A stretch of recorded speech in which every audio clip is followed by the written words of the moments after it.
TFA পরিচালিত অনূর্ধ্ব 13 এবং 17 বছর বিভাগে মঙ্গলবার থেকে শুরু হলো আন্তঃজেলা ফুটবল টুর্নামেন্ট। এদিন সকালে অনূর্ধ্ব 13 বিভাগে দুটি ম্যাচ অনুষ্ঠিত হলো উমাকান্ত ময়দানে।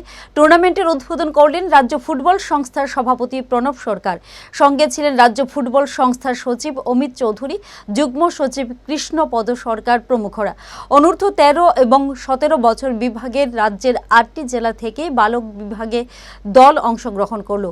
এই টুর্নামেন্টের মূল উদ্দেশ্য হলো তৃণমূল স্তর থেকে ফুটবলারদের বাছাই করে আগামী দিনের জন্য তৈরি করা। স্বর্ণ অক্ষয় অফারে পান সোনার গয়নার মজুরিতে 25% অফ অথবা সোনার গয়নার প্রতি গ্রামে 380 টাকা ছাড়। হীরের গয়নার মজুরিতে 100% অফ, সঙ্গে হীরের গয়নার প্রতি গ্রামে 100 টাকা ছাড়। এছাড়াও আছে কেনাকাটায় নিশ্চিত সোনা, প্রতি কেনাকাটায় নিশ্চিত উপহার। আছে মেগা ড্রতে গোল্ড নেকলেস, লাকি ড্রতে গোল্ড কয়েন, বাম্পার লাকি ড্রতে ডায়মন্ড রিং জেতার সুযোগ। আসুন সব থেকে বড় হীরের এক্সিবিশনে। অফারটি 22 এপ্রিল থেকে 3রা মে স্বর্ণকমল জুয়েলার্স, আগরতলা ও উদয়পুর শোরুমে। শর্ত প্রযোজ্য।